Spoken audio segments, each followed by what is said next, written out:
ऊंचा उठाएं। धन्यवाद भरे हृदय से आइए अपनी आंखों को बंद करें। प्रभु की उपस्थिति हमारे बीच में है। क्यों ना आज के इस दिन के लिए हम धन्यवाद करें, क्यों ना आज की इस आराधना में पवित्र आत्मा का स्वागत करें। हालेलुया। अपनी आंखों को बंद करते हैं, आइए हम पवित्र आत्मा का स्वागत करें।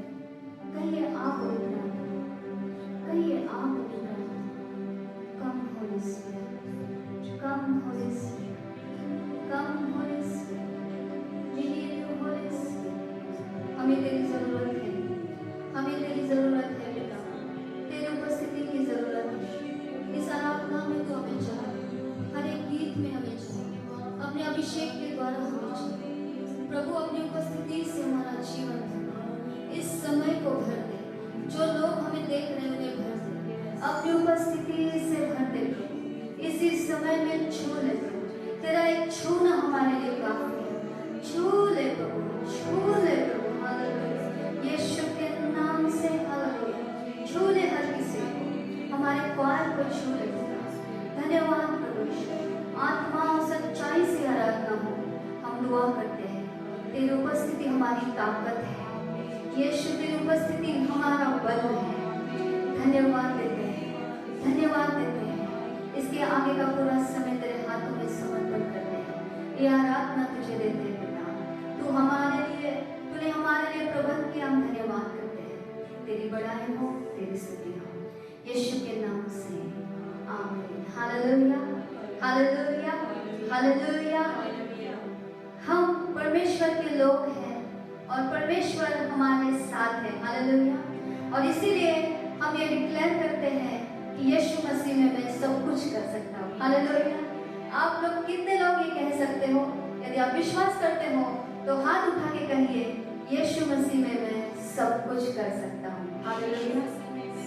यस, कहिए मैं यीशु मसीह में सब कुछ कर सकता हूँ। हालेलुया। तो परिस्थितियां असंभव क्यों ना हो, संभव करने वाला परमेश्वर आपके साथ है। हालेलुया। असंभव को संभव करने वाला यीशु मसीह हमारे साथ है। राजाओं का राजा यीशु मसीह हमारे साथ है, तो हम नहीं डरेंगे। हालेलुया। परिस्थितियां बदल जाएगी। हालेलुया। बदलने जा रही है। हालेलुया। आइए विश्वास के साथ पूरे आनंद भरे हृदय से इस गीत को हम गाएंगे, हमारे यीशु मसीह की हम आराधना करेंगे। हालेलुया।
आइए उसके चरणों में हम आए। यीशु के चरणों में ही हमें शांति है, यीशु के चरणों में ही हमें आनंद है। हर वो बात जिसकी हमें जरूरत है वो यीशु के चरणों में हमें मिलेगी। हालेलुया। क्यों ना अपनी आंखों को बंद करें, हाथों को उठाइए और हम यीशु की आराधना करने जा रहे हैं। धन्यवाद।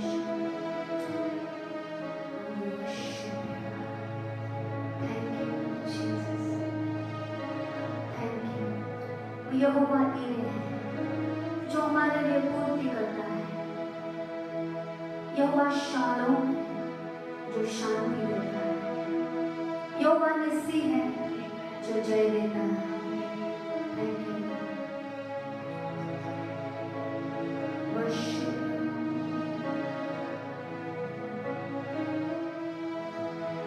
यहोवा ईरे, धन्य राजा, पूर्ति करता है। धन्य राजा,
यीशु के चरणों में इसकी आराधना हम करते हैं। हम तेरे चरणों में आते हैं यीशु, तेरी आराधना करने के लिए, क्योंकि तू इस आराधना के योग्य है प्रभु। चाहे हम ऑनलाइन सेवा भी कर रहे हैं, चाहे प्रभु हमारे लोग ऑनलाइन से प्रसारण देख रहे हैं, मैं विश्वास करती हूँ हर कोई आत्मा से भर चुका है और आत्मा से भरकर आज हम ये आराधना तुझे चढ़ाते हैं। यीशु के चरणों में आराधना करे, यीशु के चरणों में आराधना करे। हम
आदि है, तू अंत है। प्रभु आज तू हमारे साथ है, हमारा कल भी तेरे हाथों में है।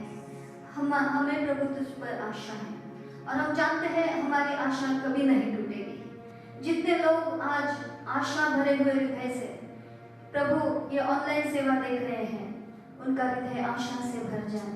हम विश्वास करते हैं जो प्रार्थना, जो दुआ और जो आशा लेकर आए हैं प्रभु, तू उन्हें आशीषित करने जा रहा है, उनकी आशा को पूरा करने जा रहा है। हम धन्यवाद देते हैं, ये सारी आराधना तुझे भेंट करके चढ़ाते हैं। आने वाला वचन तू आशीषित कर और तेरी बड़ाई हो, तेरी महिमा हो। यीशु के नाम से मांगते हैं पिता, आमीन।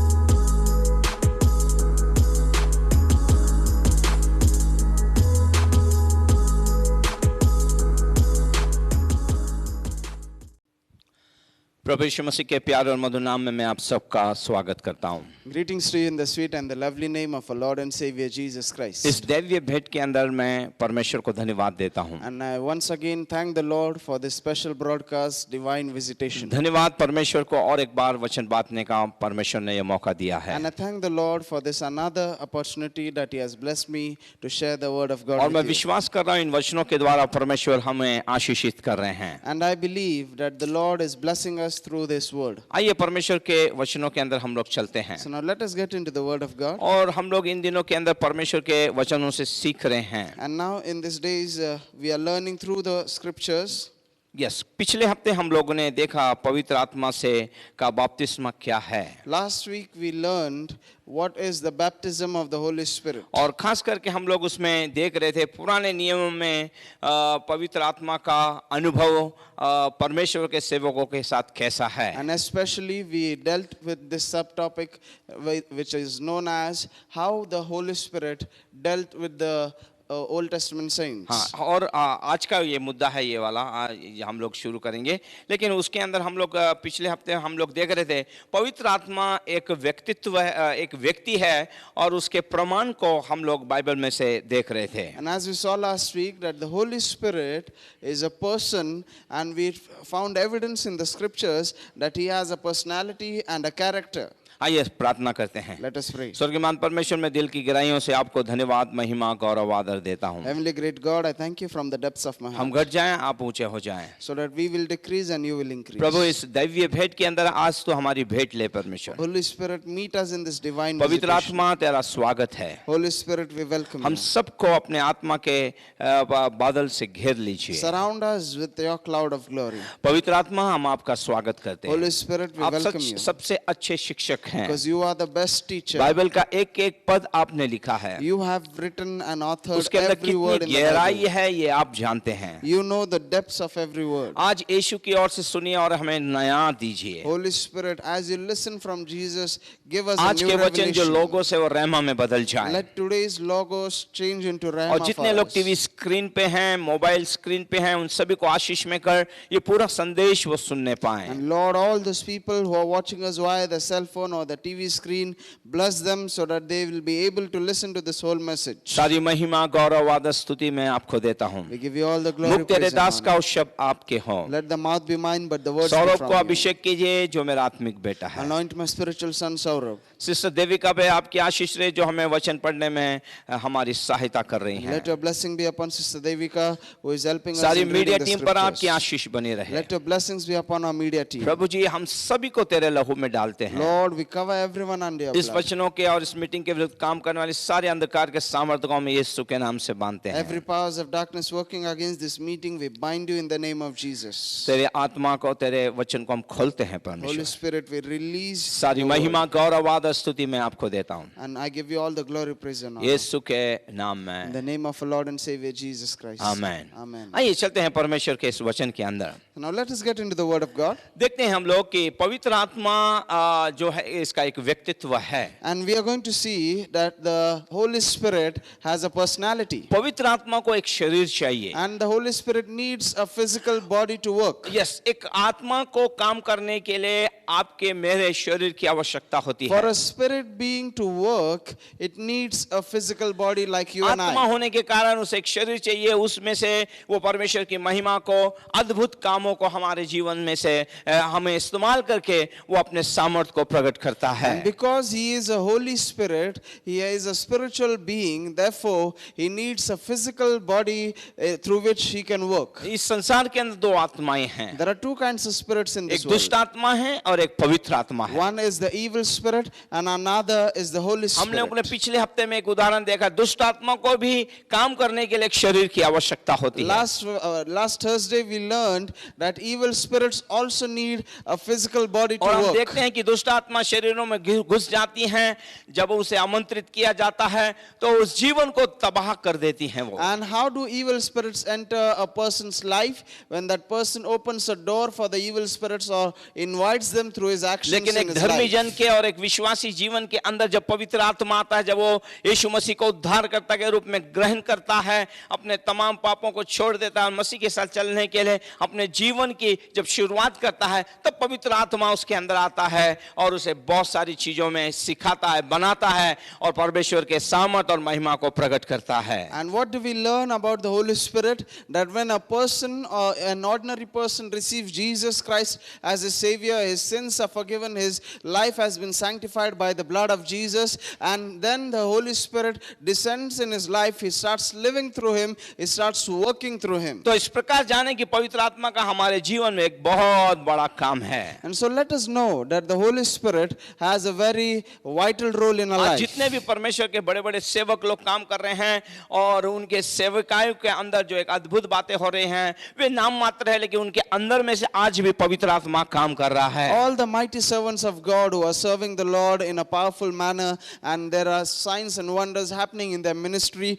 they are just a nominal person, but the Holy Spirit is the one who works through them truly. क्योंकि मैं आपको बताना चाहता हूं, जब संदेश की एक सेवक तैयारी करता है और पवित्र आत्मा को जो चाहिए वही उसके मुख से वो बाहर लेके आता है। You know, I want to tell you this experience of mine, that whenever a servant of God starts preparing for a sermon, he might prepare a sermon, but on that spot itself, the Holy Spirit will give him another message which would be for that कई time. बार तैयारी अलग होती है, लेकिन उस दिन संदेश अलग होता है, Sometimes the preparation is different and the message all of a sudden changes. क्योंकि चलाने वाला खुद सेवक नहीं होता, चलाने वाला पवित्र आत्मा होता है। Because it is not the man of God or the woman of God who is preaching, it is the Holy Spirit who is leading that person. पवित्र आत्मा सुनने वाले आज इन समय में जो भी सुन रहे हैं उनको, और जो चर्च में आते हैं उस समय भी, उनके सारे मनों को जानता है।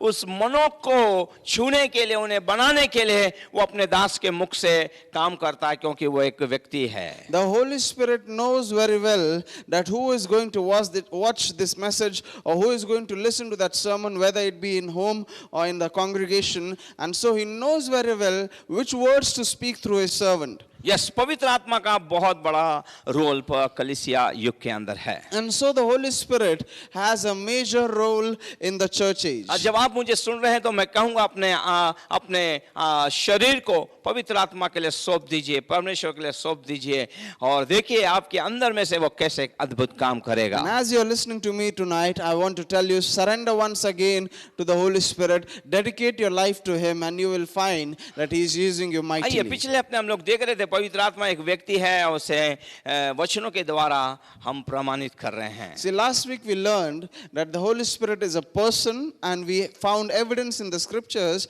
that it is true. जो एक आपके जीवन और मेरे जीवन के अंदर होता है, वो सब कुछ पवित्र आत्मा के अंदर है, क्योंकि उसका एक व्यक्तित्व है। All those characteristics or the natures or those attributes which we hold, those things are similar with the Holy Spirit. आइए चलते हैं और देखते हैं परमेश्वर के वचन को। Let us see through the scriptures. हम लोग देखेंगे जहां से हमने छोड़ा वहां से हम लोग आगे चलेंगे। Let us continue where we पवित्र stopped आत्मा last week. ये गवाही देने वाला परमेश्वर है। So the first point tonight, the Holy Spirit is a God who gives testimony. Yes, वो गवाही देता है वो। He testifies. आइए देखते हैं यूहन्ना उसका 15वां अध्याय और 26वें पद में क्या क्या लिखा है यहाँ Let पे। us see John chapter 15 verse 26. Yes, परंतु जब वह सहायक आएगा परंतु जब वो सहायक आएगा, जिसे मैं तुम्हारे पास, यीशु मसीह कह रहे हैं जब वो सहायक मतलब पवित्र आत्मा तुम्हारे पास आएगा, जब मैं तुम्हारे पास हाँ, पिता की ओर से भेजूंगा, और मैं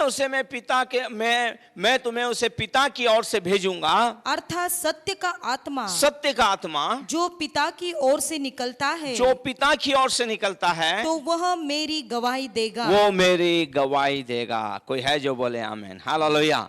और ये सत्य का आत्मा जब हमारे अंदर आता है तो हमारी असत्यता को, अंधकार के सामर्थ्य को हमारे जीवन के अंदर खत्म कर देता है। And here the Bible says in John chapter 15 verse 26, but when the helper comes, whom I shall send to you from the Father, the Spirit of truth who proceeds from the Father, he will testify of me. See, here the Bible clearly tells us the Spirit of truth comes and it testifies about our Lord Jesus Christ. ये पवित्र आत्मा यीशु मसीह के बारे में गवाही देगा। So the Holy Spirit always testifies about our Lord Jesus. वो क्या देगा गवाही? So what is his testimony? कि उसने एक कुंवारी मरियम का इस्तेमाल किया है, उसके गर्भ में से वो पैदा हुआ है और वो देहधारी बन के आया है, वो आपके मेरे पापों के लिए मारा गया, गाड़ा गया, तीसरे दिन जी उठा है। That Jesus Christ, the Son of God, was born through a virgin and he grew and he died on that cross and he was buried. On the third day he resurrected and he is alive.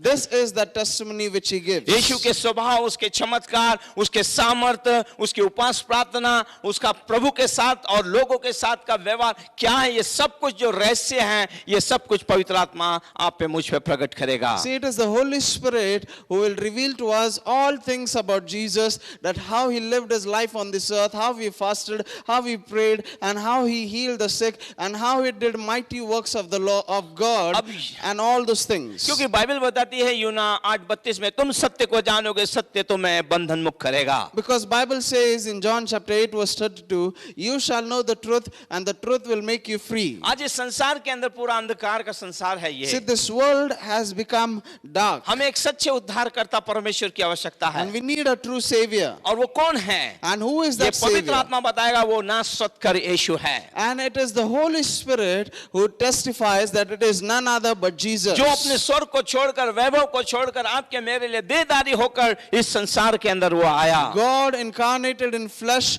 who left his heavenly glory and his pleasures, and he came down. वो बताएगा ये परमेश्वर का पुत्र है। And he will testify that he is the Son of God. Yes, हमारे दुखों, हमारे कष्टों, हमारे पापों में से नजात देने के लिए, हमारे स्थान को लेने के लिए और कोई नहीं आया, वो है नासरत का यीशु। He will tell you that there is no one who can take your place, no one who can take your sins, only Jesus Christ of Nazareth. आपके पाप भरे स्वभाव, आपके जीवन को कोई नहीं ले सकता था। यदि आपने गुनाह किया है तो आपकी जगह आपका पिता नहीं मारेगा, वो बोलेगा तूने क्या तू कर ले।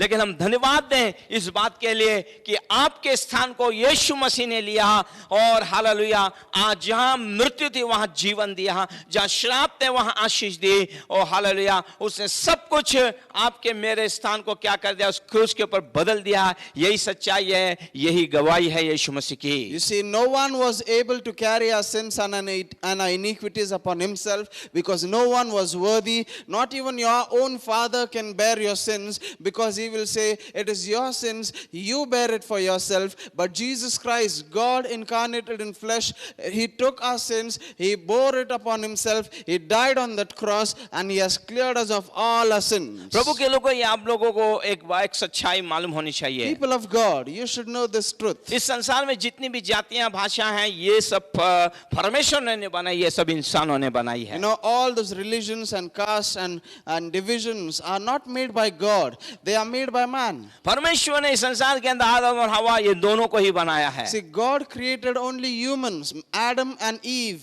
देखिए, हर एक इंसान के अंदर दौड़ने वाला खून जो है उसका रंग लाली है। See, every human being has blood in his veins and its color is red. आज देखिए ना, बड़े बड़े ऑपरेशन होते हैं, किडनी ट्रांसफॉर्म होते हैं, हार्ट ट्रांसफॉर्म होते हैं। हम सबका जो हार्ट है, किडनी है, आंखें हैं, जो चीजें भी हमारे जीवन के अंदर लगने वाली जो डॉक्टर लोग आज कर रहे हैं, ये जो अपना रिसर्च कर रहे हैं, सब एक समान ही है। और ये लास्ट में एक ही दिखाता है, आदम और हवा को ही परमेश्वर ने बनाया है। You know, nowadays the medical science has advanced and people undergo various kinds of surgeries like kidney transplant or heart transplant and all these things, and sometimes people also need blood transfusion, and all these things point out towards one thing, that we have come from one single parent, and that is Adam and Eve. खैर यहाँ पवित्र आत्मा ये गवाही देता है कि यीशु ही खुदा का बेटा है. And we find in the scriptures that the Holy Spirit testifies about Jesus that he is the one true Son of God. उद्धार एक ही नाम में है, वो है नासरत कर यीशु के नाम And में. there is salvation in only one name, and that is the name of Jesus Christ of Yes, Nazareth. और कोई नाम नहीं दिया, वो एक ही नाम है, यीशु नाम. There is no other name but the name of Jesus. ये है पवित्र आत्मा. And this is the Holy Spirit. एक व्यक्ति के बारे में एक व्यक्ति जब बताता है जब वो व्यक्ति होगा. See, a person can describe another person when he actually is a living being. Yes, ये जब पवित्र आत्मा हमारे अंदर आता है तो हमारे अंदर में से होकर वो अद्भुत रीति से काम करता है. So when the Holy Spirit dwells in us, he works mightily through us. आइए चलते हैं और देखते हैं परमेश्वर के और काम को देखते हैं पवित्र आत्मा का. यशायाह उसका 11वां अध्याय और दूसरे वचन में हम लोग इस पवित्र आत्मा के बारे में और बहुत सारी चीजों को देखेंगे. Yes, Let us see Isaiah chapter 11, verse 2. verse 2. यहोवा का आत्मा यहोवा का आत्मा, यहाँ पर पवित्र आत्मा के उपनाम दिए गए. वो क्या क्या है, वैसे किस किस नाम से बुलाया जाता है? पढ़िए वापिस से. यहोवा का आत्मा, यहोवा का आत्मा, बुद्धि और समझ का आत्मा. बुद्धि और समझ, वो बुद्धि और समझ का आत्मा है. हालेलुया. जैसे एक व्यक्ति के अंदर एक बुद्धि और एक समझ की आत्मा होती है. बुद्धि से काम करते हैं, हम समझ से काम करते हैं. अगर ये चीज नहीं हो तो वो जन्म लिया हुआ बेटा या बेटी कुछ काम का नहीं होगा. लेकिन पवित्र आत्मा ये तेजस्वी है, उसका व्यक्तित्व है, इसलिए उसके अंदर बुद्धि है और समझ है. यस, आगे. युक्ति और पराक्रम का युक्ति, आत्मा. वो युक्तियों को करता है. हालेलुया. किस प्रकार? जब आप अपने थके हुए समस्या के अंदर आप जब जड़ जाते हैं और जब पवित्र आत्मा को आप पुकारते हैं तो आपको युक्ति देता है उसमें से कैसे बाहर निकलना है. हालेलुया. वो भी टेम्पररी नहीं, फॉरएवर के लिए वो आपकी सहायता करता है. आगे. और ज्ञान और यहोवा के भय का आत्मा. ज्ञान, ऐसा ज्ञान जो इस संसार के अंदर मनुष्य के अंदर जो पाया जाता है वो कम है, लेकिन उसका ज्ञान अद्भुत है. ज्ञान देने वाला वो परमेश्वर है. और आगे क्या लिखा है? और भय का आत्मा. भय का आत्मा. Yes, hallelujah. ये सारे व्यक्तित्व के एक व्यक्ति के अंदर के व्यक्तित्व हैं जो हम पवित्र आत्मा के अंदर हम लोग देख रहे हैं. So we read here in Isaiah chapter 11 verse 2, the Spirit of the Lord shall rest upon him, the Spirit of wisdom and understanding. You see, he has wisdom and understanding. When a person does not understand certain things, or we consider him that he has some problem with him, or when a child is born without understanding, we see that there is some problem with him. But we find here in the scriptures that the Spirit of God gives you wisdom and he gives you understanding. And further it says the Spirit of counsel and might. You know, when we are going through problems and trials and troubles, we need some advice in our life. And it is the Holy Spirit who gives us advice and counsel. And further it says the Spirit of knowledge and of the fear of the Lord. प्रभु के लोग हम लोग देख रहे हैं पवित्र आत्मा एक व्यक्ति है, उसके व्यक्तित्व या फिर उसके प्रमाण को हम लोग देख रहे हैं. So people of God, we are finding proof in the scriptures that how the Holy Spirit is a personality and he has a character, he has a specific nature. एक और एक उसके अंदर की एक खूबी है. There is one more attribute वो to him, हमें याद दिलाता है. that he reminds us. वो हमें याद दिलाता He है. reminds us. कई बार आज हमारे पास मोबाइल स्क्रीन है, हम लोग कई उसके अंदर एक रिमाइंडर होता है, उसमें हम लोग किसी के बर्थडे, किसी की एनिवर्सरी या कहीं जाना है, हम उसमें डाल देते हैं, उसको कर देते हैं 2 महीना 1 महीना पहला. बराबर वो टाइम पे वो आपको रिमाइंड दिलाता है, एक ट्यून बजता है, फिर आपको याद आता, अरे मैंने ऐसे ऐसे समय में किया था और वो आज का दिन है. तो हमें रिमाइंड दिलाता है, वो हमें याद दिलाता है. याद रखिए, हम भूलने वाले व्यक्ति हैं, लेकिन हमारे जीवन में पवित्र आत्मा का बड़ा अहम रोल है. वो आत्मिक जीवन में जागरूक है, आपको भी जागरूक रखता है और आपको याद दिलाता है. And so we find in the cell phones nowadays that there are reminders which we can set. We can set a reminder for 1 month or 2 months later also, and on that specific day and time, the mobile or the cell phone reminds us of what is going to happen. And so in the similar way, the Holy Spirit reminds us of the things of God. He reminds us what to do. परमेश्वर के लोगों, वो केवल अच्छे ही नहीं, बुरे चीज जो आप कर रहे हैं उसका भी आपको याद दिलाता है वो। Sometimes he not only reminds you of the good things which happen in your life, he also reminds us of the sins or the bad things which you do in our life. क्या आप सोचते हैं उसने दाऊद को याद नहीं दिलाया होगा? क्या आप सोचते हैं शिमशोन को उसने याद दिलाया? लेकिन मनुष्य जब पाप करने के अंदर खो जाता है, करने के अंदर चाहत रखता है, तब पवित्र आत्मा कुछ नहीं कर सकता है। Do you think that he did not remind David of who he was before he committed a sin? Or do you think he did not remind Samson of who he was before he committed that terrible sin? He always reminds us of who we are, but if we are adamant and we are headstrong and we want to continue in that sin, he will not force us or he will not stop us from that. पवित्र आत्मा हमें याद दिलाता है कि हम इस संसार में से अलग किए हुए लोग हैं, अब हम परमेश्वर की संतान हैं। So what does the Holy Spirit remind us of? He reminds us that we are separated from this world, we are chosen generation of God. हमें दुनिया के लिए नहीं, हमें परमेश्वर के लिए तैयार होना है। And he reminds us to be prepared for God and not for the world. वो हमें याद दिलाता हमने प्रार्थना की है या नहीं की He है। reminds us to pray and he reminds us whether we have खास prayed or करके हमारे not. आत्मिक जीवन के प्रति वो बड़ा वफादार है। Especially, he is very faithful when it comes to our spiritual वो life. हमें याद दिलाता है। And he reminds फिर us of ऐसे things. पवित्र आत्मा को अपने जीवन का सहभागी बनाइए, उसे अपने जीवन में एक आदर के साथ बुलाइए, आप कमाल की जगह में पहुंच जाएंगे आप। So make this Holy Spirit a part of your life. Make him a part of your life, and when you invite him in your life would be लेकिन supernatural. बड़े दुख से कहना पड़ता है कि बहुत सारे विश्वासियों ने पवित्र आत्मा को अपने जीवन में से हटा दिया है। But it's a very sad thing to say that many believers have no part of the Holy Spirit in them. पवित्र आत्मा एक हमारा अच्छा मित्र भी है, दोस्त भी The है, Holy Spirit is a best friend. हमारा अगुवा है वो। He is a leader. और ये भी जान दिए, व्यक्तित्व ही नहीं है, वो एक परमेश्वर भी है। And know one thing, that he is not just a person, he is God himself. जैसे संसार के अच्छे मित्र हमें गलत चीजों करने से रोकते हैं, वैसे पवित्र आत्मा भी हमें रुकाता है, हमें याद दिलाता है कि तूने ऐसा ऐसा वायदा किया है, अब इस चीजों को नहीं करने का वायदा किया, फिर तो कर रहा है। सबसे पहले वो हमें याद दिलाता है। As we have some good friends in our world or in a friend circle who remind us to not do any bad thing or to go away from evil things, in the similar way the Holy Spirit is a best friend. He will remind us of who we are. He will help us to shun evil and to be away from all those evil things. परमेश्वर को धन्यवाद हो, जब तक प्रभु आ नहीं रहा बादलों पे, वो हमें तैयार कर रहा है। And thanks be to God that until the return of our Lord Jesus Christ, the Holy Spirit is preparing जब हम us. दुखी होते हैं वो भी दुखी हो जाता है। When we are sad, he is also sad with us. वो हमें हमारे जब आंसू गिरते हैं तो हमें ढांढस बंधाता है। When we shed tears, he comforts us. जब हम ऐसे समय में बाइबल पढ़ते हैं तो हमें तसल्ली दिलाता है। In our distress, when we return to his scriptures, he gives us counsel through it. लेकिन याद रखिए, जब रैप्चर में हम चले जाएंगे, उठा लिए जाएंगे, पवित्र आत्मा भी उठा लिया जाएगा, रहे लोगों के लिए वो समय बड़ा कठिन होगा। But remember one thing, that when the rapture happens and the church will be taken up, the Holy Spirit will also ascend with the church, and there will be no Holy Spirit for the people on this earth, and it will be very tough for those who are left behind. पवित्र आत्मा में रोज याद दिला रहा है कि हमें हमारी दौड़ मसीह में समाप्त करनी है। The Holy Spirit is reminding us every day, let us finish our race in Christ. मैं भी प्रभु का एक सेवक होने के कारण मुझे बहुत बार याद दिलाता है। I am also a servant of God, and the Holy Spirit has reminded me क्या time and अच्छा है again. क्या बुरा है वो हमें याद दिलाता है। मैं धन्यवाद देना चाहता हूँ पवित्र And I आत्मा thank the को। Holy Spirit that he reminds us of what is good and what is evil. आइए वचन से देखते हैं यूहन्ना उसका 14वां अध्याय और 26वें पद में क्या लिखा है। Let us see John chapter 14 verse 26. Yes, परंतु सहायक अर्थात पवित्र आत्मा जिसे पिता मेरे नाम से भेजेगा, वापिस पढ़ें इसे, वापिस पढ़ें। परंतु सहायक सहायक अर्थात पवित्र आत्मा अर्थात पवित्र आत्मा जिसे पिता मेरे नाम से भेजेगा, यीशु के नाम से भेजता है, वह तुम्हें सब बातें सिखाएगा सब बातें तुम्हें सिखाएगा,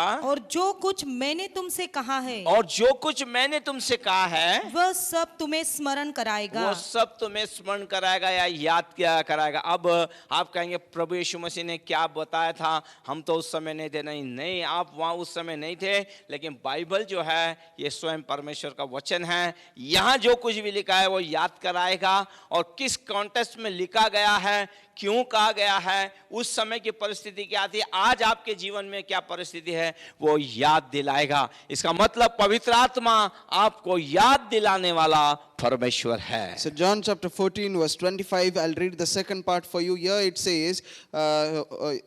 says that the Holy Spirit will teach you all things and bring to your remembrance all things that I said to you. The Holy Spirit is so wonderful that He will remind you of the teachings of our Lord Jesus Christ. We know that we were not in those days when Jesus was on this face of the earth, but we have the scriptures in which all His words are mentioned, and when we read the scriptures in our situations or in our times of distress, the Holy Spirit will give us the right word which we need for a situation. He will remind us of what Jesus has taught us and how to apply it in a life. So in this way we see the scripture is a proof that the Holy Spirit always reminds us. आइए देखते हैं पवित्र आत्मा के बारे में और आगे हम लोग देखते हैं। Now let us see further what the वो Holy मनुष्यों Spirit का says. न्याय करता है और उन्हें शुद्ध भी करता है। And He convicts people and He also sanctifies them. याद रखिए इस संसार के न्याय के समान पवित्र आत्मा न्याय नहीं करता है। See, the Holy Spirit does not judge according to the system of this world. उसका न्याय परफेक्ट न्याय है। His judgment is perfect. Yes दाऊद को याद रखिए उसका न्याय परफेक्ट किया। Remember that David was judged rightly. आप सोचते होंगे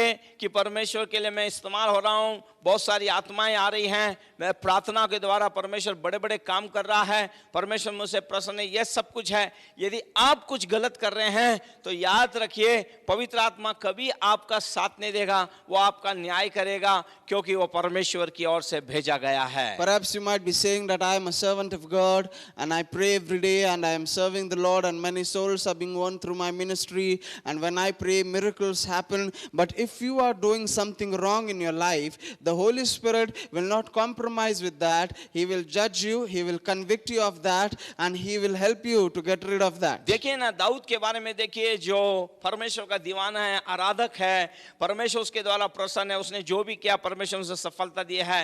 दाऊद ने जो व्यभिचार बैतशेबा के साथ किया उसे लगा कुछ नहीं, ये छोटी हल्की सी बात है, लेकिन याद रखिए 1 साल तक उसे परमेश्वर के पास से वो अलग हो गया है, या पवित्र आत्मा ने उसे नहीं मिलाया है, वो एक घुट घुट के जीवन को जी रहा है। For example, in the Old Testament, we read the example of David, how he committed adultery with Bathsheba, and for almost 1 year, he lost fellowship with the Lord. He was no longer in the presence of the Lord. And then after 1 year, through the prophets, he was reminded of what he had done. And so in this manner, the Holy Spirit also reminds us of our sins. He convicts us, or he judges us according to our sins. परमेश्वर के लोगों एक बात याद रखिए, People of God, remember आपको one thing. नाश होने के लिए परमेश्वर ने इस नाशमान दुनिया में से या इस संसार में से नहीं चुना है। That the Lord has not chosen you after this perishing world for you to be destroyed next. आप इस बात पे सोचिए, जरा मनन कीजिए, अगर नाश होने के लिए आपको अगर परमेश्वर चुनता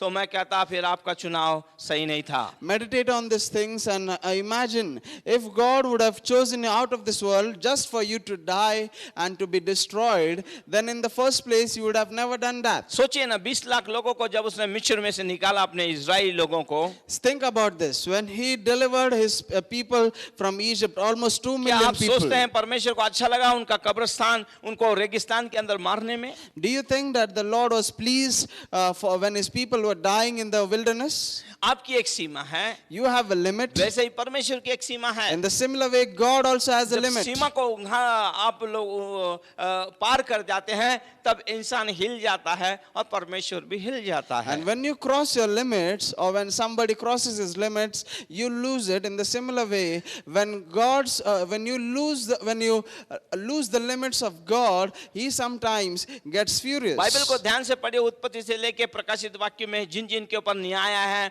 उन्होंने अपनी सीमा को उल्लंघन दिया है या वो पार कर गए हैं, सीमा को तोड़ दिया है, तब परमेश्वर ने उनका न्याय किया है, कईयों को मिटा दिया है। Read in the scriptures from Genesis to the book of Revelation that all those people who have crossed their limits and the judgment of the Lord has come upon them, they have done it so awfully, they have gone against the Lord, and that's the reason it happened with them. आप जानिए परमेश्वर का मन कैसा है? Look at the heart of क्या God. सदम Gomorrah को मिटाने के बाद उसका जी प्रसन्न था, Was आनंदित था? he pleased when he destroyed Sodom and Gomorrah? भले ही वहां पे लोग परमेश्वर को नहीं जानते थे, Yes, there were people who did not know भले God. ही आज हमारी इस दुनिया के अंदर प्रभु यीशु को लोग नहीं जानते हैं, Yes, there are people in this world who do not know our Lord Jesus. क्या परमेश्वर पक्षपाती है? But is the Lord a क्या उसके discriminator? धर्मी और चुने हुए विश्वासियों पे सूर्य को चमकाता है? Or does he only shine his sun over those who are righteous only? क्या बरसात उन्हीं के ऊपर होती है? Or does he send forth his rain only on the क्या righteous आशीषें उनके people? ऊपर होती है? Or does he send his blessings only on the जो righteous? ऑक्सीजन हमें दे रहा है क्या खाली विश्वासियों को दे रहा है Or क्या? is he supplying the oxygen which we breathe नहीं मेरे only to the प्रियो, नहीं, believers? परमेश्वर सभी से प्यार करता है। No, my friends, he loves everyone. अगर इतना वो सब कुछ करता है तो हमें कितना कृपालु और दयालु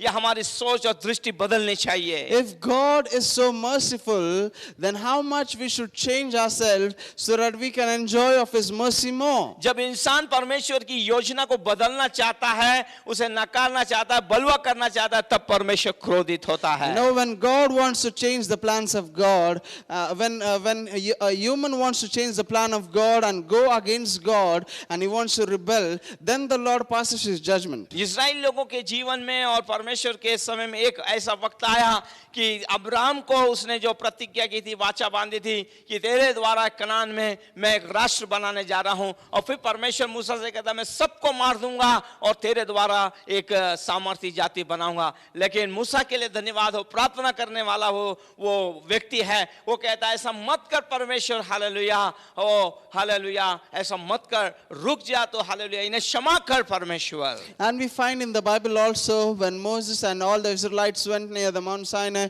and the people of Israel committed sin against the Lord and it was an abominable thing against the Lord says to Moses that get away from my presence, I want to destroy this people because it's me. But Moses intercedes to him. He says that do not destroy your people because they are your own people, and God relents from that. मैं सोचता हूं कि मूसा को समझ मिल गई And I believe that Moses और understood शायद who God परमेश्वर से कह रहा है, was. क्योंकि आमने सामने बात करता है, बोला परमेश्वर तूने अब्राहम से जो वाचा के बांधी है उसे पूरा कर, नहीं तो तू इस संसार के अंदर झूठा ठहरेगा, तू सच्चा है, तू अद्भुत है, तेरे वायदे जो उनसे किए हैं वो पूरे हो। And therefore Moses reminds God of his covenant with Abraham and he says to him that God, you have brought us out, you have delivered us in a mighty way. Why should the people perish in this wilderness lest the people say that their God has done this to them? और मैं कहना चाहूंगा कि प्रार्थना करने वाले लोग अगर नम्र और दीन हैं, प्रभु की सुनते हैं, चलते हैं, तो कभी कभी परमेश्वर भी उनकी सुनता है। और बाइबल बताती है मूसा की बात को उसने सुना और इस्राएलियों को नाश करने से बचा लिया। And therefore sometimes when people who are spiritual, they intercede for other people around them and they ask for forgiveness to the Lord for them, the Lord always listens to them, and therefore we find in the scriptures that God did not destroy the Israelites. परमेश्वर ने नातान नबी के द्वारा दाऊद राजा से बात की है, उसने अपने पापों को मान लिया है और हालेलुया, उसका न्याय किया गया, उसे बताया गया, पवित्र आत्मा ने कैसे कन्विक्ट किया है, और हम देखते हैं एक बदलाव आया, मतलब वो मनुष्यों का न्याय करने वाला परमेश्वर है। Look at the example of David, how God corrected David through the words of prophet Nathan, and how David was convicted by the Holy Spirit of his sins and he repented of their sins and there was no judgment over him. In the similar way, God sends his judgment over those people who do not repent. प्रेषितों के काम 5वें अध्याय में हनन्याह और सफरी का पवित्र आत्मा के प्रति झूठ बोलने के कारण उनका न्याय हुआ और न्याय मृत्यु में बदल गया है। In the book of Acts, God sent forth his judgment over Ananias and Sapphira because they spoke lies to the Holy Spirit and therefore they had to pay a price for that sin. और आपके जीवन में, आपके ज़हन में, आपकी बुद्धि में एक सवाल होगा कि कईयों को परमेश्वर ने छोड़ दिया, फिर कईयों को क्यों मार दिया? तो ये सवाल का जवाब मैं यही कह सकता हूँ, वो परमेश्वर की इच्छा। You know, then you might have this question in your mind that the Lord destroyed some people and the Lord spared some other. Then why did God do so? Then I would reply to this that it is वो God's हमें will. शुद्ध भी करता है, And he sanctifies us. वो हमें शुद्ध करता है, He sanctifies because us. पवित्र आत्मा पवित्र है, Because the Holy Spirit is holy. पवित्र आत्मा पवित्र है। The Holy Spirit is उसने holy. दाऊद से पश्चाताप कराया And he helped David to repent. और वो वो रो पड़ा कि मुझे एक शुद्ध मन दे। And he cried out to God, God, give me a pure वो रो heart. पड़ा कि मेरे अंदर में से पवित्र आत्मा मत He निकाल। cried out to God. He said, do not take your Holy Spirit away Prabhu from के me. लोगों, आज आपकी पुकार ऐसी है क्या? People of God, do you have this cry in your क्या आप heart? ऐसे कह रहे हैं, प्रभु मैंने बहुत सारे पाप किए हैं, प्रभु जी मैं प्रार्थना नहीं कर रहा, मैं तेरे साथ में नहीं हूं, मैंने बहुत सारे गुनाह किए, मुझे क्षमा कर, लेकिन तेरा पवित्र आत्मा मत निकाल। Have you cried out to God in this manner, Lord, I have committed terrible sins, I have gone against you, I have rebelled against you, but let not your spirit depart from me. आप समझ रहे हैं पवित्र आत्मा का कितना अहम role आपके जीवन में है? Are you understanding this vital role of the Holy इस Spirit? पवित्र आत्मा को आप प्रसन्न रखिए। And so we should live a life which is pleasing to the Holy अपने Spirit. शरीर को जीवित पवित्र और परमेश्वर को बाता हुआ बलिदान And कीजिए। let us offer our body as a sacrifice which is living and acceptable in His sight. आइए देखते हैं यशायाह 4:4 में प्रभु का वचन क्या कहता है। Isaiah chapter 4 verse 4. यस, यशायाह 4:4। यह तब होगा ये तब होगा जब प्रभु न्याय करने वाली जब प्रभु न्याय करने वाले और भस्म करने वाली आत्मा के द्वारा आत्मा के द्वारा सियोन की स्त्रियों के मल को धो चुकेगा। धो चुकेगा। हालेलुया। देखो परमेश्वर प्यार भी करता है। कई बार हम लोग सिक्के का एक ही भाग देखते हैं।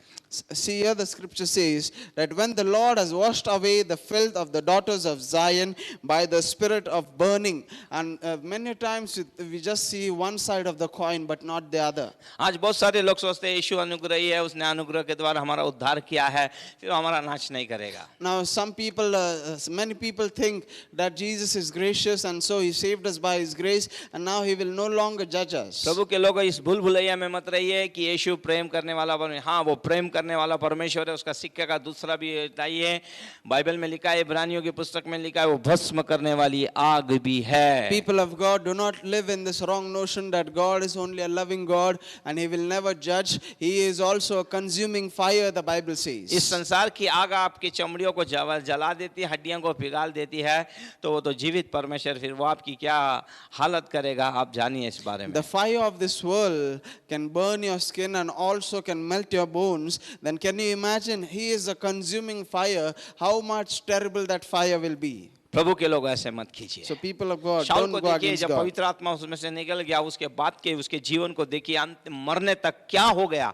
एक अच्छी शुरुआत और एक अपना जो अंत जो था वो आत्महत्या के द्वारा समाप्त हुई है उसकी। Look at Saul. He had a good start. He was with the Lord, but in the end, we find that it was a terrible end for him because he destroyed his soul and he died without peace. प्रभु के लोगों मैं कहना चाहूंगा, जब पवित्र आत्मा आपके अंदर आता है तो आपके अंदर 9 फल लेके आता है वो। People of God, I want to tell you, when the Holy Spirit comes in your life, He brings along with Him आपका His 9 जीवन fruits. धन्य, आशीषित और आनंदमय हो जाता है। And then your life is blessed, your life is happy, लेकिन जब you are पवित्र at आत्मा आपके peace. जीवन में से निकल जाता है, कटुता, ओ हालेलुया, कड़वाहट, क्षमा न करने वाली आत्मा, क्रोध, हालेलुया, झगड़े, ये सारी चीजें आपके अंदर डाल देता है। But when the Holy Spirit departs from your life, it brings in bitterness, it brings in sorrow, it brings in anger and all kinds of things. आज आप जानिए कि पवित्र आत्मा का आपके जीवन में, आपके परिवार में होना, आपके कलीसिया में होना कितना अद्भुत है,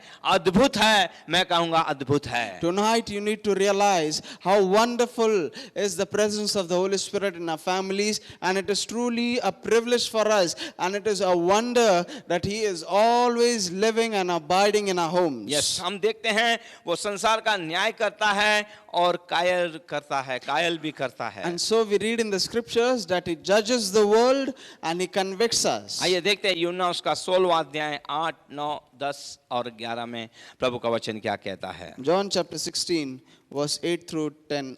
यस, वह आकर संसार को वो आकर संसार को पाप और धार्मिकता पाप और धार्मिक, देखिए दोनों चीज के अंदर का वो अंतर दिखाएगा। पहले पाप लिखा है, फिर धार्मिक। पाप क्या है, उसका अंत क्या होगा और धार्मिकता में चलने से क्या मिलेगा, ये सारे बातों को वो याद दिलाता है, आपको स्पर्श कराता है, आपको रिन्यू करता है, आपको रिचार्ज करता है। And here we read in John chapter 16 verse 8, and when He has come, He will convict the world of sin and of righteousness and of judgment. So we read here in the scriptures that He not only convicts you of sin, He also convicts you of righteousness. That is, He renews you, He refreshes you, He recharges you, and then further it says, and of judgment. देखिए, अगर आप हाबिल को याद कीजिए, can को याद कीजिए, उसकी भेंट नहीं ली गई और वो क्रोधित हो गया, और उसके जीवन में क्या आया, उसका नफरत आ गई, उसने अपने भाई की हत्या कर दी। ये सब सारे ऑपोजिट चीज़ें आ जाती हैं।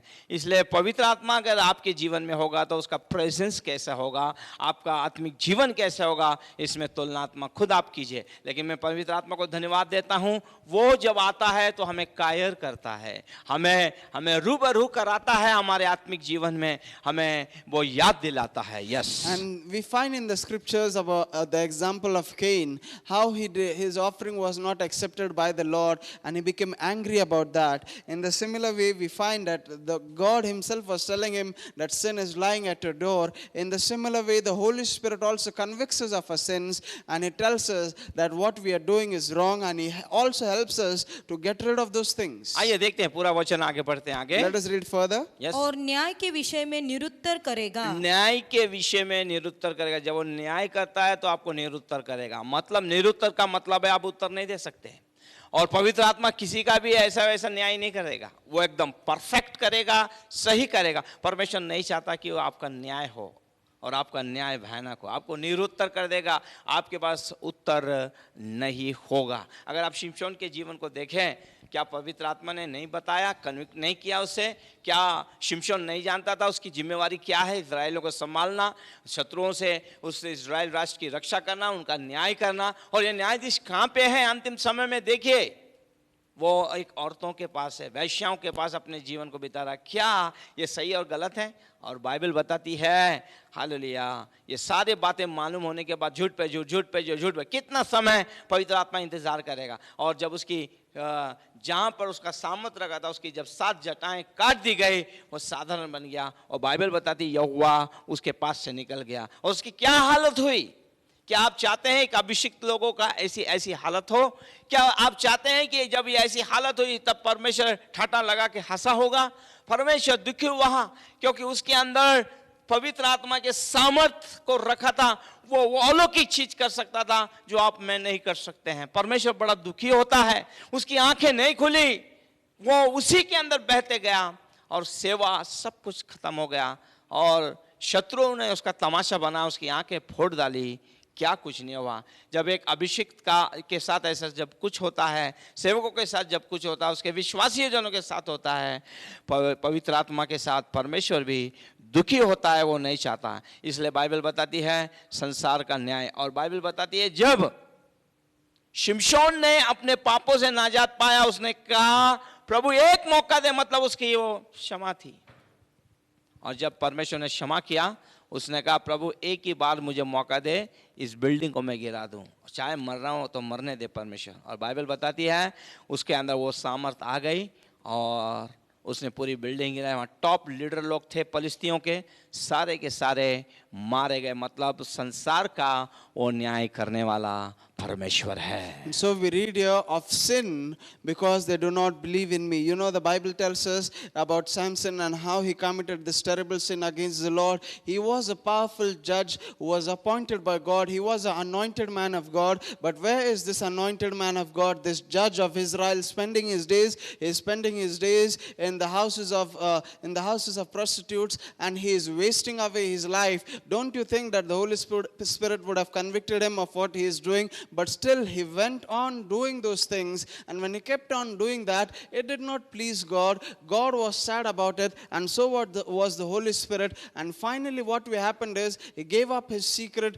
and his eyes were gouged out, and he became a slave to the enemies. And what do you think? When a judge is going through this terrible period, when a judge who is a ruler of Israel commits such sins, is God pleased by it? No, my dear friends, he is not pleased by it. The Holy Spirit is grieved, and God himself is grieved, and the people are also lost because there is no leader to lead them. So when a leader commits such terrible sins, the Holy Spirit convicts him. But if he goes on doing it, the Holy Spirit will not stop him or force him to stop those things. And finally we find that Samson was convicted of his sins just like the Holy Spirit convicts us. And when he was in that palace and that huge huge feast was going on, he says to the Lord, Lord, renew my strength just this once so that I might kill my enemies. And so he put his arms to the pillars of the house and he brought it down, and it died along with the Philistines. It was a terrible end for him, but God restored his strength to him. And so when you are convicted of our sins, we should ask for repentance, and we should ask for forgiveness of our sins. And then the Holy Spirit also helps us throughout the process so that we might give it up. Hallelujah. और पूरा वचन पढ़ते हैं। Yes. पाप के विषय में इसलिए कि पाप के विषय में इसलिए कि वे मुझ पर विश्वास नहीं करते, वे मुझ पर विश्वास नहीं करते, और धार्मिकता के विषय में इसलिए कि धार्मिकता के विषय में इसलिए कि मैं पिता के पास जाता हूँ, मैं पिता के पास जाता हूँ और तुम मुझे फिर ना देखोगे, और फिर तुम मुझे ना देखोगे। न्याय के विषय में इसलिए कि न्याय के विषय में इसलिए कि संसार का सरदार इस संसार का सरदार जो दोषी ठहराया गया है। दोषी ठहराया गया, मतलब इस संसार का सरदार और कोई नहीं, शैतान है, वो दोषी ठहराया गया। कितनी सुंदर बात यहाँ पर पवित्र आत्मा के बारे में हम लोग देख रहे हैं। ओके, आगे हम चलते हैं और देखते हैं वो मनुष्यों से बात करता है। पवित्र आत्मा मनुष्यों से बात करता है। And so the next point tonight we are going to see, the Holy Spirit speaks to man. Yes, वो आपसे बात करना चाहता है He wants to speak with you क्योंकि उसका व्यक्तित्व है, because he has a personality. क्योंकि आप भी किसी से बिना बात किए रह नहीं सकते। Because without speaking with anyone, you cannot live. और अगर आप ऐसे हैं, And if you are so, तो इसका मतलब है आपके शारीरिकता के अंदर एक कमजोरी है, आप मुक्के हैं, आप बोल नहीं सकते हैं। then it means that you have a physical problem, or perhaps you might be dumb. लेकिन आज ऐसे ही हो गया, बहुत सारे मसीह जो हैं मुक्के हो गए हैं, बोलना चाहते हैं, बात करते हैं, लेकिन मुक्के हो गए। जहाँ बोलना वहाँ नहीं बोलते, और जहाँ नहीं बोलना वहाँ सब कुछ गड़बड़ करते But in the same manner, many Christians have become dumb. They do not know where to speak, and they start speaking where they ought not to. ये याद रखिए, पवित्र आत्मा आपसे बात करना चाहता है। Remember one thing, the Holy Spirit wants आप to भी speak with पवित्र आत्मा you. से बात कीजिए। You should also talk to him. कई लोग कितने नीरे हैं, कितने लोग कहते हैं नहीं परमेश्वर सब कुछ जानता है। वो तो सब कुछ जानता है, तुम्हारा शुरू और अंत भी जानता है, लेकिन वो चाहता है कि आप उससे बात करें। You know, some people act so naive. They say that God knows everything, and if he has to speak, he will speak. But God desires to hear your voice. He wants you to talk to him. आप पवित्र आत्मा से बात करेंगे तो वो आपसे बात करेगा। You know, if you speak to the Holy Spirit, he will speak to you. आइए देखते हैं प्रेरितों का काम उसका 8वां अध्याय 29वां पद क्या कहता है। Acts chapter 8 verse 29. यस तब आत्मा ने फिलिपुस से कहा, यस, याद रखिए, आत्मा ने फिलिपुस से कहा। निकट जाकर, हाँ, अभी हम देखते हैं यहाँ पर, हाँ पढ़िए। निकट जाकर इस रथ के साथ हो ले। निकट जाकर इस रथ के साथ हो ले। बस यहां हम देखते हैं कि फिलिपुस जो है ये यरूशलेम के अंदर, मैं सोचता हूँगा कि बाइबल में लिखा, मैं सोचता हूँ ये आत्मिक जन है, ये वहां पे प्रार्थना कर रहा होगा। And we read here the story of Philip. Philip is a spiritual man, and I believe, it is not mentioned in the scriptures, but I believe that when the Holy Spirit started speaking to him, he was praying. क्योंकि Romeo 8 में लिखा है वो शारीरिक लोगों का नहीं लेकिन आत्मिक लोगों का इस्तेमाल करता है। Because in Romans chapter 8 it is written that he does not use carnal people but जो spiritual people. परमेश्वर का भय मानते हैं, जो आत्मा में बात करते हैं, जो आत्मा से भरे हैं, जो बाइबल पढ़ते हैं, जो प्रार्थना करते हैं, जो प्रभु के काम को करने के लिए अपनी चाहत दिखाते हैं, ऐसे लोगों के अंदर पवित्र आत्मा काम करता है। People who fear God, people who read the scriptures, people who pray, people who have a desire to work for the Lord, God works in such people's life. और हम देखते हैं कि फिलिपुस को पवित्र आत्मा अद्भुत रीति से उठा के लेके गया। And then we further read how the Holy Spirit took Philip in a wonderful manner. क्योंकि वो बात करने वाला परमेश्वर है। Because he is a God who speaks. अब वो बात कर रहा है, अब वो चाहता है कि वो दूसरे से बात करे ताकि वो यीशु मसीह के उद्धार के बारे में जान पाए। So what is happening here? The Holy Spirit is speaking to Philip, and we further read that Philip is now talking to other person about Jesus. क्योंकि क्योंकि पवित्र आत्मा जानते हैं आगे क्या होने वाला है। Because the Holy Spirit knows what is happening further. इस एक बात हमको यहाँ सीखनी है, So we learn one thing जब here. तक हम दूसरों को ना बताएं तब तक वो यीशु के बारे में नहीं जान That पाएंगे। until and unless you do not share Jesus with others, they will never इस know क्षण who he के is. समान, इस इथोपिया के क्षण के समान बहुत सारे लोग हैं जो मसीह को नहीं जानते। Like this eunuch from Ethiopia, there are many people who do not know who Jesus ये is. इथोपिया कहाँ से आ रहा है? यरूशलेम से आ रहा है। See, where is this eunuch traveling from? He is coming from लेकिन Jerusalem. यरूशलेम का मतलब क्या है? But what does Jerusalem mean? परमेश्वर का घर, The house of God. परमेश्वर के जन वहाँ पे हैं, The people of God परमेश्वर dwelt का there. अभिषेक वहाँ पे है, God's anointing was परमेश्वर का there. वचन वहाँ पे है। God's word was लेकिन present देखिए there. इतना समय बिताने के बावजूद भी वो यीशु से अनजान है। But after spending such a long time in Jerusalem, still this eunuch does not know who Jesus और is. परमेश्वर इथोपिया के इस खजांची से प्यार करता है। And God loves this eunuch who was a treasurer और from परमेश्वर चाहता है Ethiopia. कि उसके देश के अंदर एक रिवाइवल आए, सच्चाई वो जाने। And God wanted a revival in Ethiopia, and so He spoke to this man of और God. सबसे बड़ी बात है यशायाह 53वां अध्याय का ग्रंथ उसके हाथ में है। And the best thing is that this eunuch was reading Isaiah chapter आज 53. हमारे घरों में कितने प्रकार की बाइबल है, कितने ट्रांसलेशन की बाइबल हमारे घरों में धरी है। Today our houses have many Bibles and various translations and versions of the Bible. इसलिए कोई तो भी आपको उन वचनों में से सिखाए, कोई तो भी नियुक्त किया है परमेश्वर ने। But God has appointed somebody who will teach you from that scriptures. जब आप अपना समय देंगे, परमेश्वर के पास बैठेंगे, तभी तो वो आपको सिखाएगा अपने But जनों के द्वारा। what do we need to do? We need to spend time with the Lord and listen to His servants. Then we will be able to understand the वचन सुनने के scriptures. समय में यदि आप सांसारिक बातों को करोगे, सांसारिक कामों को करोगे, कैसे तुम्हारी आत्मिक आंखें खुलेगी? See, if while listening to the word of God, you are doing worldly things and you are busy with कैसे other things, पवित्र how आत्मा will you आपसे, understand? कैसे पवित्र आत्मा आपसे बात करेगा? How will the Holy Spirit speak with you? हाँ, इसलिए बाइबल बताती है उसने फिलिप्पुस को चुना ताकि वो जाए ग्रंथ जो यशायाह 53 के अंदर जो मसीह है उसके बारे में बताए। और देखिए जब वो रथ में चलता है उसके साथ में, वो फिर रथ में बैठ जाता है, वो उसे बुलाता है, वो कहता तुम क्या पढ़ रहे हो? यशायाह 53 बोले समझ रहा है क्या? उसमें बोला कोई समझाए तो आप पढ़ लेना 8वें अध्याय में उस जगह में। और फिर फिलिप्पुस बैठ के उसे यीशु मसीह के बारे में बताता है, और जब वो पानी को देखता है तो कहता है मुझे बपतिस्मा लेने से कौन रोकेगा? मतलब हाफ गॉस्पल में जा रहा था, उसे फुल गॉस्पल परमेश्वर ने दिया। और बाइबल बताती है उद्धार लेके वो अपने देश में गया। और मैं सोचता हूँ इथोपिया के अंदर इस व्यक्ति के द्वारा एक रिवाइवल आया होगा, लोगों ने मसीह को जाना होगा। You know, in the story of Philip and the eunuch, we read that the eunuch was reading Isaiah chapter 53, and further, when Philip approaches him near his chariot, Philip asks him, "Do you understand what are you reading?" And then he replies, "How can I, unless someone guides me?" And he took Philip into his chariot, and Philip preached the gospel to him. And when along the road he saw a pond, he said to Philip, "I want to be baptized." So this eunuch who was from Ethiopia knew half of the gospel, but Philip preached to him the full gospel, and he was also baptized. And I believe that when this Ethiopian would have reached his hometown, he would have preached the gospel there, and there would have been a revival in the land of Ethiopia. इस वचन को पढ़ के हम समाप्त करेंगे। प्रेषितों का काम 10वां अध्याय 19 और 20 पद में क्या लिखा है? Acts chapter 10, Yes. verse 19 and 20.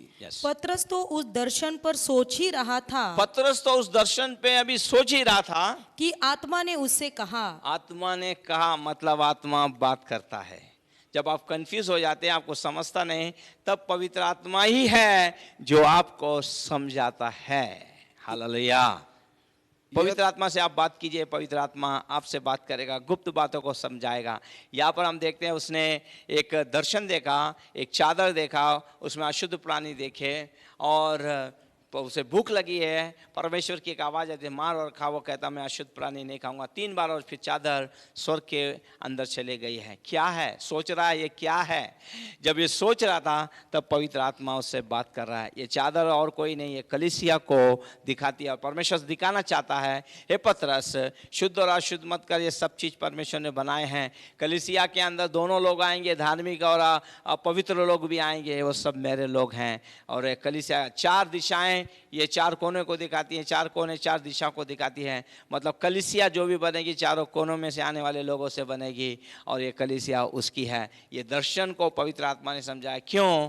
क्योंकि पवित्र आत्मा आपसे मुझसे बात करता है। If you read Acts chapter 10 verse 19 here, the Bible says, while Peter thought about the vision, the Spirit said to him, behold, 3 men are seeking you. Here Peter was praying upon the top of the house, and we read that he saw a vision from God where a white sheet descended from heaven, and there were all kinds of unclean animals in it. And God was teaching Peter this lesson, that the church will consist of all kinds of people, holy and unholy, and you should accept them, bring them to me. And what does the 4 corners of the sheet resemble? It resembles the 4 corners of the world, and it talks about the church which will gather from all around the world. And Peter had to lead them, he had to teach them the word of God. And then further we read that while Peter was still thinking about this vision, the Spirit of God said to him, or he spoke to him about what was going to happen. So the Spirit of God always speaks to you when you speak to him. इस संसार में कितनी जाति भाषाएं हैं, See, there are many languages in this सब world. परमेश्वर की है। They all belong to लेकिन God. आज कलीसियाओं के अंदर हम लोग कुछ लोगों को लेके ही अपने आप में मग्न और आनंदित हैं। सर, मैं आपको कह, जितने भी जाति भाषा बोलने वाले लोग हैं ये सब परमेश्वर के हैं। But there is groupism seen in the church. People gather together with only those people who know their language, but it is not so. God is a God of all languages. He is a God of all people. देखिए पंजाब में कितना revival है। See, there is a great revival कभी in हमने Punjab. सोचा नहीं आज इतने करोड़ों लोग वहाँ पे आ गए हैं We प्रभु के had pass. never thought that there would be so many souls won in Punjab. क्या आप चाहते हैं पवित्र आत्मा आपसे बात करे? Do you want God to speak with तो you? आपको भी पवित्र आत्मा से बात Then करना you need होगा। to speak with the Holy और Spirit. जब आप परमेश्वर पवित्र आत्मा से बात करेंगे और जब पवित्र आत्मा आपसे बात करेगा, आपकी सेवा आपका जीवन कमाल का And होगा। when you speak with the Holy Spirit and the Holy Spirit speaks with you, your life, your ministry पवित्र आत्मा will से be कहिए wonderful. मुझसे रोज बातें कर। Say to the Holy Spirit, speak with me every day. जब आप पवित्र आत्मा से सुनोगे तभी तो आप अनेकों को कह पाओगे When you listen from the Holy Spirit, then you will be able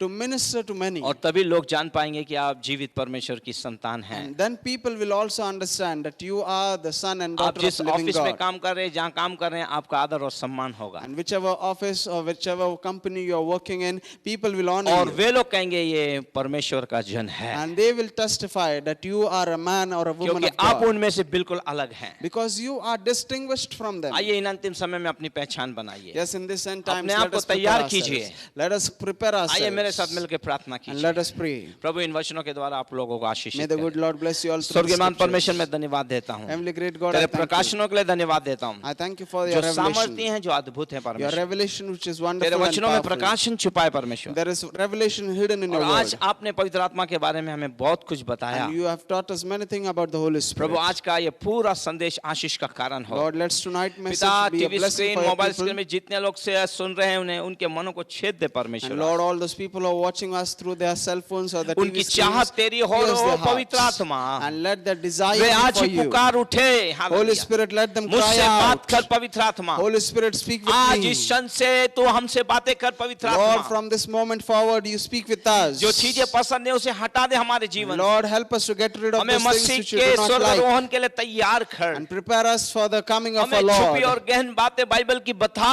And give us those deep mysteries and hidden secrets from the आज ज्ञान scriptures. ना होने के कारण लोग पापों के अंदर जकड़े हैं। Your people are bound in sin because they lack आज knowledge. मैं चाहता हूं हमारा उपयोग करके उस ज्ञान को जो स्वर्ग के ज्ञान है लोगों तक पहुंचे। And Lord, I pray, use us so that this heavenly knowledge can be transfused to other धन्यवाद people. पवित्र आत्मा आपके कार्यों को। Holy Spirit, we thank you for सारी your work. महिमा गौरव आदर मैं आपको देता We हूं। give you all the glory, praise and प्रार्थना honor. यीशु के नाम In the में। name of our Lord and Savior Jesus Christ. Amen. Amen.